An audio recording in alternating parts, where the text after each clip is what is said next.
Olha, Joseval, o presidente Michel Temer tenta alinhavar um acordo aqui durante esse recesso branco para quando os deputados voltarem a Brasília, tudo já esteja acertado, né, para a votação de projetos considerados importantes. Ele volta a se encontrar hoje com líderes no Congresso Nacional, com o presidente da Câmara, e a estratégia é a seguinte: evitar aqueles debates no Congresso Nacional, reunindo na Câmara dos Deputados grupos de parlamentares com especialistas, explicando a necessidade de cada uma das reformas constitucionais, da Previdência, trabalhista, mas a prioridade total para o governo é esse limite de gastos públicos.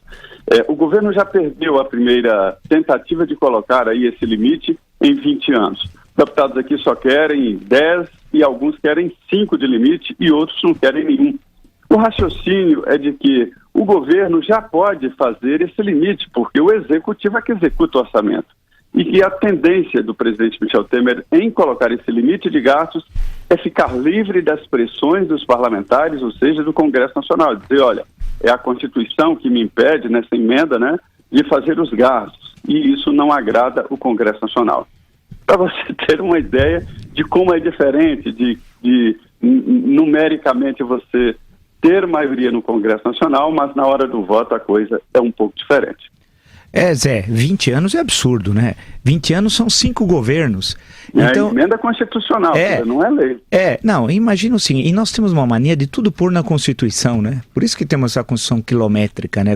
Mas, Vila, o Executivo é que executa o orçamento. Então, Sim. é o Executivo se impondo um limite.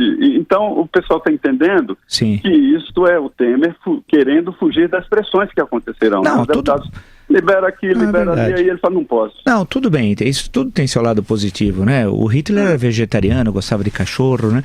Então, tudo tem seu lado positivo. O otimista diria o seguinte: combater a inflação, desemprego. Combater a inflação, desemprego, muito bem, e por aí vai. Mas a questão que se coloca é o seguinte: a gente precisa entender, primeiro, um programa político partidário não é um programa constitucional, a Constituição não é programa, né? Em 1988, quando ela foi aprovada, a Constituição foi aprovada como um programa político partidário e não como um texto constitucional. Já o erro lá, na sua matriz, naqueles anos 1987, 1988, da Assembleia Nacional Constituinte e tal.